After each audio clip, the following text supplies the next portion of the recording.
नमस्कार, सुप्रभात। आप सभी का दिन शुभ एवं मंगलमय हो। स्वरूप आयुर्वेदिक क्लिनिक के रोजाना के सुविचार के पथ्य अपथ्य की इस श्रृंखला में आज दिनांक 22 मार्च 2021 को हम आपसे बात करेंगे अर्धाववेदक यानी कि आधे सिर में दर्द होना, यानी कि जिसे कि माइग्रेन भी कहते हैं। इस रोग में क्या पथ्य है और क्या अपथ्य है, अर्थात यदि किसी को आधे अर्धाववेदक या आधे सिर में दर्द हो या माइग्रेन नामक रोग हो जाए तो उसे क्या सेवन करना चाहिए और क्या सेवन नहीं करना चाहिए, ये जानेंगे आज हम अपने इस वीडियो में। आजकल के दौर में देखा जाए तो ये माइग्रेन यानी अर्धाववेदक यानी आधे सिर में दर्द होना, ये जो रोग है ये बेहद कॉमन होता चला जा रहा है, क्योंकि कहीं ना कहीं इसका कारण एक तरीके से स्ट्रेस ही है। स्ट्रेसफुल लाइफ के चलते ये बेहद बढ़ता चला जा रहा है और कुछ कुछ केसेस में तो ये इतना कॉम्प्लिकेटेड हो जाता है कि पेशेंट को कई बार हॉस्पिटलाइज्ड भी होना पड़ता है, हॉस्पिटल में एडमिट भी होना पड़ता है अपने इस दर्द की वजह से। तो आइए जानेंगे हम यहाँ पर थोड़ा सा इसके बारे में डिटेल में। सबसे पहले हम नज़र डालेंगे इसके लक्षणों पे कि क्या सिम्टम्स यानी लक्षण होते हैं जिससे हम पहचानेंगे कि हमें माइग्रेन हुआ है। तो इसमें सिर में दर्द होगा, स्पेशली जो सिर का आधा हिस्सा होता है, पर्टिकुलर जो पेन आएंगे वो इस आधे सिर में आएंगे, ना कि पूरे सिर में होगा। इसका पेशेंट का जो मुख होता है ये जो है अवसादयुक्त या मतलब बिल्कुल सूखा सूखा सा ड्राई सा हो जाएगा। कई बार जो है वो लगातार वॉमिटिंग होगी या वॉमिटिंग फीलिंग होगी या फिर वॉमिटिंग होने भी लगेगी, उल्टी होगी। और जो ये हेडेक होता है ये किसी भी चीज़ से इसमें आराम नहीं आता। और सबसे बड़ी चीज़ कि किसी भी प्रकार की कोई हलचल होती, कोई मूवमेंट हुआ या बहुत ज़्यादा स्ट्रॉन्ग लाइट पड़ी, ठीक है, या फिर कोई ज़ोर से आवाज़ से बोलेगा तो उससे ये बढ़ने लगता है। और सबसे बड़ी चीज़ 10 से 15 दिन के डिफरेंस पे बिना किसी रीज़न के ये वापस से बार बार आता है। तो यानी 10 डेज़ 15 डेज़ पे आप ये ना सोचें कि आप ये नहीं कर रहे, आपने कुछ प्रेसिपिटेटिंग फैक्टर नहीं लिया, लेकिन ये फिर भी इतने डिफरेंस पे आता ही आता है। तो अब हम नज़र डालते हैं इसके कारणों पर कि क्या कारण है जिसकी वजह से ये होता है। सबसे मेन चीज़ है कि रुक्ष भोजन करना, ऐसा भोजन जो कि वात प्रकोपक होता है, रुक्ष होता है, उसे लेना, अत्यधिक मात्रा में सेवन करना, अत्यधिक भोजन करना, वायु या ओस के सेवन से या फिर श्रम या व्यायाम अत्यधिक करने से जो वायु होती है वो प्रकोपित हो जाती है। तो ये अकेले वायु ही या फिर कभी कभी कफ दोष के साथ संयुक्त होकर ये जो है वो सिर के आधे भाग को कवर करके इसमें हेडेक उत्पन्न करती है, जिसे कि हम अर्धाववेदक कहते हैं।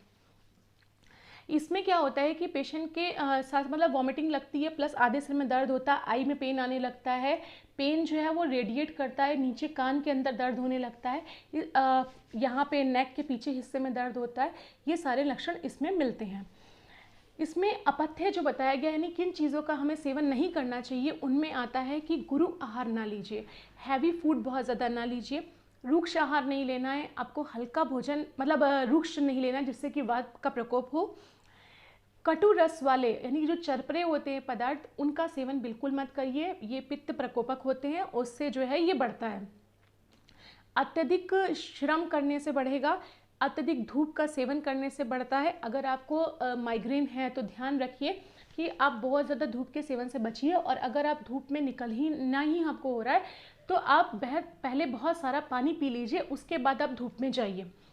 और उपवास रखने से, तो अगर आप माइग्रेन के रोगी हैं तो आप अपना उपवास रखना बंद कर दीजिए, क्योंकि ये कहीं ना कहीं आपके माइग्रेन को बढ़ाएगा।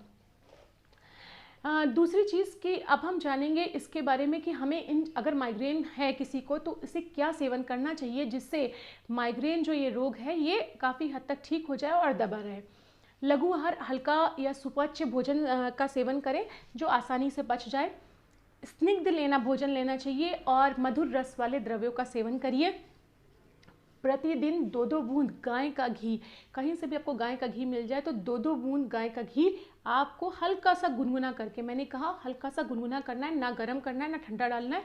2-2 बूंद गाय का घी हल्का सा गुनगुना करके उसमें रुई डुबो लीजिए, उससे या फिर ड्रॉपर से लेकर 2-2 बूंद आपको अपनी नाक में सुबह शाम डालना है। और अगर आप घर से बाहर जा रहे हैं तो स्पेशली उस समय ज़रूर आप नाक में इसे डाल लीजिए, या फिर अगर आपने सुबह डाला है तो आप ये कर सकते हैं कि आप अपनी फिंगर में या कॉटन में उसे लेकर गाय के घी को बाहर जाने से पहले हल्का हल्का नॉस्ट्रिल पे अंदर की तरफ आप दोनों नॉस्ट्रिल्स में इसको लगा लीजिए। तो इससे जो धूप में जाने से आपको बहुत ज़्यादा ये बढ़ जाता है माइग्रेन का पेन, वो नहीं बढ़ने पाएगा। ये चीज़ आप कर सकते हैं।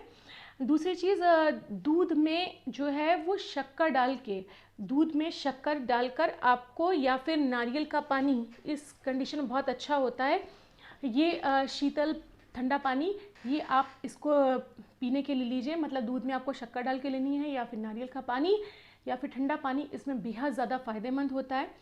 अगर पेन हो रहा हो उस स्थिति में, ये तो हमने नॉर्मल बताया कि आपको डेली क्या क्या करना है, कि हल्का भोजन लेना है, स्निग्ध या मधुर आहार लेना है, हर दिन जो है 2-2 बूंद गाय का घी नाक में डालना है और घर से बाहर जाने से पहले नॉस्ट्रिल्स में अंदर लगाना है, अप्लाई करना है। दूध में आपको शक्कर डाल के लेनी है, नारियल का पानी लेना है, ठंडा पानी, नॉर्मल पानी पीना है। अगर दर्द ज़्यादा हो रहा हो उस वक्त क्या करें, तो जो कुमकुम होता है, कहीं से केसर मिल जाए तो केसर को घी में भून कर शक्कर मिला के उसका नस यानी कि नाक में डालने से बेहद फ़ायदा होता है दर्द की स्थिति में। माथे पर अगर बकरी का दूध कहीं से मिल जाए आपको, गोट मिल्क, तो उसकी दूध में आप पट्टी भिगोकर जब माथे पर रखेंगे तो उससे बेहद फ़ायदा होगा आपको। और सिर पर क्लोरोफॉर्म में भीगा हुआ कपड़ा रखने से बहुत फ़ायदा होता है। और हर दिन सुबह के समय, या फिर आपको जब इस टाइम पेन आया हो उस टाइम पे, और या फिर आपको अगर जल्दी ये आ जाते, इसके अटैक्स आते हैं, तो सुबह के समय जो है वो आप मालपुआ या जलेबी, ऐसे स्निग्ध और उष्ण आहार का सेवन करिए प्रतिदिन। मतलब आप सुबह उठिए तो आप सबसे पहले कुछ ना खाकर मीठा कुछ खाइएगा। तो मीठे में मालपुआ ले सकते हैं, खीर ले सकते हैं, जलेबी ले सकते हैं। इसका सेवन आप प्रातःकाल करिए।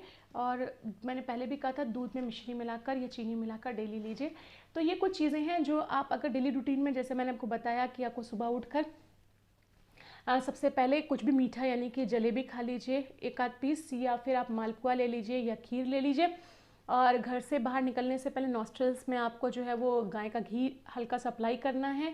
2-2 बूंद सुबह शाम गाय का घी नाक में डालना है। दूध में मिश्री या चीनी मिलाकर लेनी है। नारियल का पानी लेना है। ये सब चीज़ें आपके डेली रूटीन में बहुत अच्छी रहेंगी और माइग्रेन को रोके रखेगी, और हो सकता है कि बहुत जल्दी ख़त्म भी हो जाए।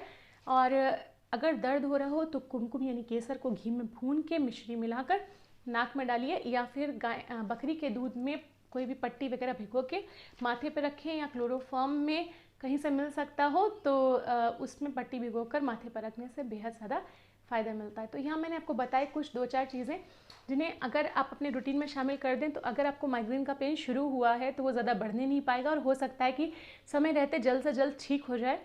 और अगर आपको माइग्रेन का पेन बढ़ा हुआ है तो धीमे धीमे ये रुक भी जाएगा। तो प्लीज़ बस थोड़ा सा इतना करना है, आपको अपना रूटीन चेंज करना है। आपके घर में ही सारी चीज़ें हैं, अपनी दिनचर्या बदलनी है और स्वस्थ रहना है। और उसके लिए क्या करना है, आपको जुड़ना है हमारे दिनचर्या के सुविचार के पथ्य की श्रृंखला से, ताकि आप स्वस्थ रह सकें। धन्यवाद।